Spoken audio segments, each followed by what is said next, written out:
আসসালামু আলাইকুম। রিভিউজ ইনফোটেইনমেন্টে স্বাগত জানাচ্ছি আমি তাসনিম হোসাইন। যুক্তরাষ্ট্রের হামলার প্রতিক্রিয়ায় পাল্টা হামলার হুমকি দিয়েছিল ইয়েমেনের হুথিরা। এই হুমকি দেওয়ার কয়েক ঘণ্টার মধ্যেই যুক্তরাষ্ট্রের বিমানবাহী রণতরী হ্যারি এস ট্রুম্যানে হামলার দাবি করেছে। এর আগের দিনে যুক্তরাষ্ট্র ইয়েমেনে ভয়ঙ্কর ধরনের প্রাণঘাতী বিমান হামলা চালায়। ইয়েমেনের বড় অংশ নিয়ন্ত্রণকারী হুথিরা দাবি করছে মার্কিন হামলায় ৩০ জনেরও বেশি মানুষ নিহত হয়েছে, যাদের বেশিরভাগই নারী ও শিশু। তবে মার্কিন কর্মকর্তারা বলছেন এই হামলায় বহু হুথি নেতা নিহত হয়েছে। ইয়েমেনের পরিস্থিতি নিয়ে আরও তথ্য থাকছে এবারের প্রতিবেদনে।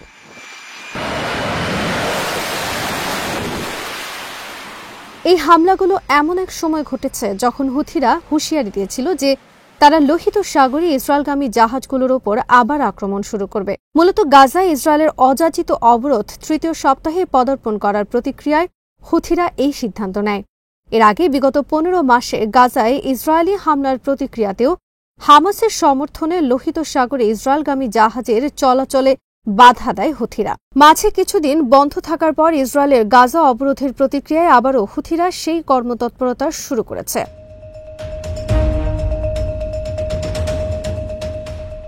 হুথি গণমাধ্যম কার্যালয়ের উপপ্রধান নসরুদ্দিন আমির বলেছেন, প্রাণঘাতী মার্কিন বিমান হামলা হুথিদের দমিয়ে রাখতে পারবে না, বরং তারা যুক্তরাষ্ট্রের বিরুদ্ধে প্রতিশোধ নেবে। সানা বরাবরের মতোই গাজার ঢাল ও সমর্থক হিসেবে থাকবে এবং কোনো চ্যালেঞ্জই হুথিকে ফিলিস্তিনপন্থী এই ভূমিকা থেকে পিছিয়ে রাখতে পারবে না।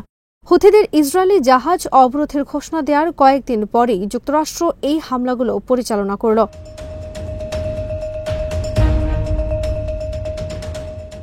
যদিও হুথিরা দাবি করেছিল যে তারা গাজা অবরোধের প্রতিক্রিয়ায় লোহিত সাগরে জাহাজ আটক করবে, তবে এই ঘোষণা দেওয়ার পর থেকে এখনও পর্যন্ত হুথিদের হামলার কোনো খবর পাওয়া যায়নি।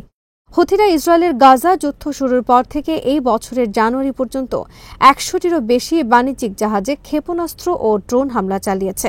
এসব হামলায় ২টি জাহাজ ডুবে গেছে এবং ৪ জন নাবিকও নিহত হয়েছে।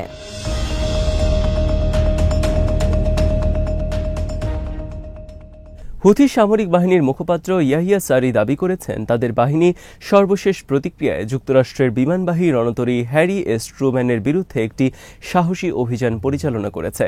তিনি দাবি করেন, আমাদের হুথি সদস্যরা বিমানবাহী রণতরী ট্রুম্যানকে ১৮টি ব্যালিস্টিক ক্রুজ ক্ষেপণাস্ত্র এবং একটি ড্রোন দিয়ে টার্গেট করেছে। সারি আরও জানান, যুক্তরাষ্ট্র ইয়েমেনের বিভিন্ন এলাকায় ১৭০টিরও বেশি বিমান হামলা চালিয়েছে। তিনি জোর দিয়ে বলেন, লোহিত সাগরে ইসরায়েল সংযুক্ত জাহাজগুলোর ওপর হুথিদের নৌ অবরোধ অব্যাহত থাকবে যতক্ষণ না গাজার ওপর থেকে ইসরায়েলের সহায়তা অবরোধ প্রত্যাহার করা হয়।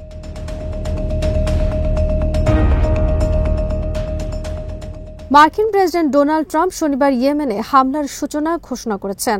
ট্রাম্পের অনুমোদনের পর মার্কিন পররাষ্ট্রমন্ত্রী মার্কো রুবিও এবং প্রতিরক্ষামন্ত্রী পিট হেগসেথও ইয়েমেনে একটি আরও বিস্তৃত সামরিক অভিযানের ইঙ্গিত দিয়েছেন। এর আগে প্রেসিডেন্ট ট্রাম্প সামাজিক যোগাযোগ মাধ্যমে বলেছিলেন যে হুথিদের লোহিত সাগরে হামলা বন্ধ করতে হবে। তবে বাস্তবতা হল, হুথিরা হুমকি দিলেও তারা তেমন কোনো আক্রমণ করেনি। তবে মার্কিন হামলার পর পরিস্থিতি উত্তপ্ত হয়ে যাওয়ায় তারা এখন আবার হামলা শুরু করার হুমকি দিচ্ছে। মার্কিন প্রশাসনের কর্মকর্তারা এমনও জানিয়েছেন যে তারা এবার প্রাক্তন মার্কিন প্রেসিডেন্ট জো বাইডেনের সময়কার অভিযানের চেয়েও অনেক বড় পরিসরের অভিযান পরিচালনা করতে যাচ্ছেন।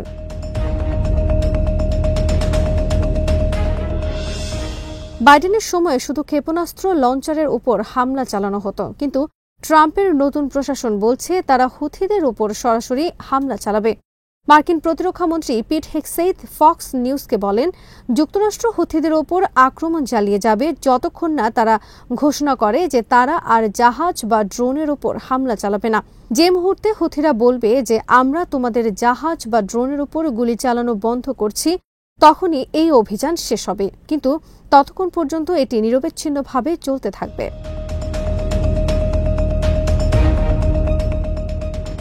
পিট হেগসেথ আরও বলেন, তারা হুথিদের ওপর হামলা করছেন কারণ তারা লোহিত সাগরের মতো গুরুত্বপূর্ণ নৌপথে হামলা বন্ধ করা এবং অবাধ নৌ পরিবহন পুনরায় চালু করতে চাইছেন।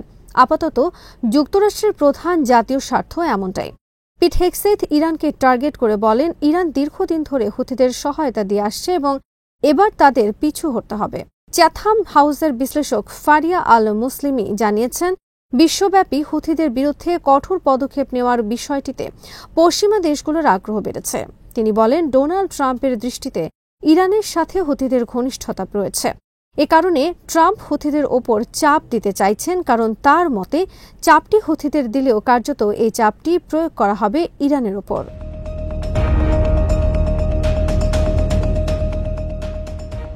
মার্কিন প্রেসিডেন্ট ডোনাল্ড ট্রাম্প শনিবার ইয়েমেনে হামলার সূচনা ঘোষণা করে হুঁশিয়ারি দিয়েছেন, লোহিত সাগরের বাণিজ্যিক জাহাজে হুথিদের হামলা বন্ধ না হলে তোমাদের উপর নরকের আগুন বর্ষিত হবে। গত সপ্তাহে হুথিরা ঘোষণা করেছিল যে যদি ইসরায়েল গাজার ওপর থেকে অবরোধ না তোলে তাহলে তারা লোহিত সাগরে ইসরায়েলি জাহাজের ওপর হামলা আবারও শুরু করবে। হুথি কর্তৃপক্ষের দাবি, মার্কিন হামলায় এখনো পর্যন্ত অন্তত 31 জন নিহত হয়েছে, যাদের বেশিরভাগই নারী ও শিশু। 2021 সালে ট্রাম্প যখন ইরানের ইসলামিক রেভলিউশনারি গার্ড কোর্পস বা IRGCর কুজ ফোর্সের প্রধান জেনারেল কাসেম সোলাইমানিকে হত্যার জন্য ড্রোন হামলার নির্দেশ দেন, তখন একই সময় তিনি ইয়েমেনে হুথি কমান্ডার আব্দুল রেজা শালাইয়ের ওপর হামলারও নির্দেশ দেন। রিপাবলিকান বা ডেমোক্র্যাট যেই ক্ষমতায় থাকুক না কেন, যুক্তরাষ্ট্রের নীতি একই থাকে। হুথি গোষ্ঠী বলছে তাদের নৌ অভিযান চলতে থাকবে যতক্ষণ না ইসরায়েল গাজায় অবরোধ প্রত্যাহার করবে এবং যুদ্ধবিধ্বস্ত এলাকায় জরুরি মানবিক সহায়তা প্রবেশের অনুমতি দেয়।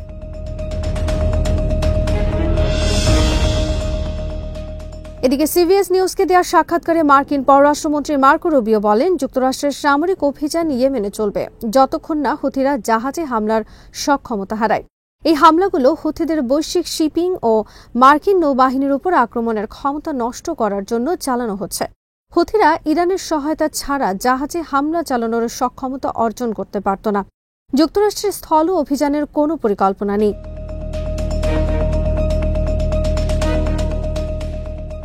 হুথি সংশ্লিষ্ট গণমাধ্যমে প্রকাশিত ফুটেজে দাবি করা হয়েছে এটি উত্তর পশ্চিম ইয়েমেনের সাদা শহরে মার্কিন হামলার পরবর্তী দৃশ্য। গতকালের ঘটনা ছিল একটি বড় ধরনের অপরাধ। এই হামলায় 10 জন শহীদ হয়েছেন, 13 জন আহত হয়েছেন। 2 শিশু সহ আরও 2 জন এখনও ধ্বংসস্তূপের নিচে নিখোঁজ। হুথিরা দাবি করছে এই মার্কিন বাহিনী কেবল নিরীহ বেসামরিকদেরকেই লক্ষ্যবস্তু করছে, যাদের কোনো দোষ নেই, কিন্তু আমরা তাদের জন্য প্রস্তুত। মার্কিন জাতীয় নিরাপত্তা উপদেষ্টা মাইকেল ওয়ার্লস দাবি করেছেন যে ইয়েমেনে মার্কিন বিমান হামলায় একাধিক হুথি নেতা নিহত হয়েছে।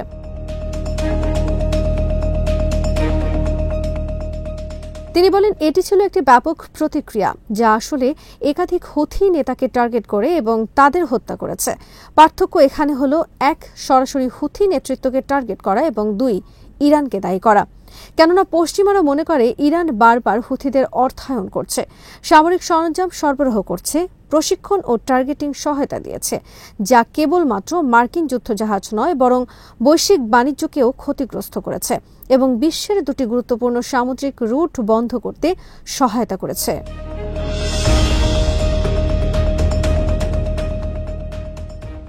ওয়ার্লস আরও দাবি করেন, এবারের মার্কিন হামলাগুলো আগের তুলনায় অনেক বেশি কার্যকর। এগুলো কেবলমাত্র ছোটখাটো হামলা নয়, তাই আগের বারের হামলার মতো এগুলো ব্যর্থ হওয়ারও কোনো সুযোগ নেই। তবে ইরানি কর্মকর্তারা বলছেন, হুথিরা তাদের কৌশলগত সিদ্ধান্ত স্বাধীনভাবে নেয় এবং এসব সিদ্ধান্ত নেওয়ার ক্ষেত্রে তাদের কোনো ইরানের প্রভাব নেই। ইরানের পররাষ্ট্রমন্ত্রী আব্বাস আরাকচি বলেন, ইয়েমেনে মানুষ হত্যার অবসান হওয়া উচিত এবং যুক্তরাষ্ট্রের কোনো অধিকার নেই ইরানের পররাষ্ট্রনীতিতে হস্তক্ষেপ করার। সেই যুগ 1979 সালেই শেষ হয়েছে।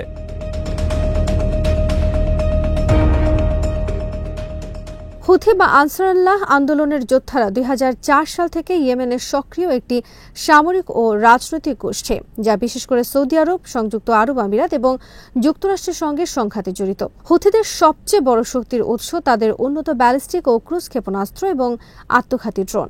তারা সৌদি আরব, আমিরাত এবং লোহিত সাগরের বাণিজ্যিক জাহাজের উপর আক্রমণ চালিয়েছে।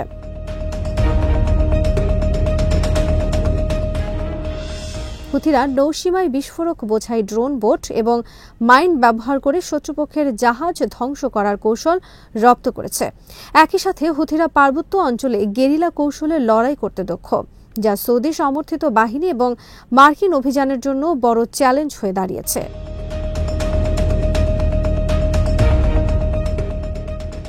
আজ এখানে শেষ করছি। সমরাস্ত্র, প্রতিরক্ষা এবং কূটনীতির নানা তথ্য জানতে চোখ রাখুন বিডিভিউজ ইনফোটেইনমেন্টে।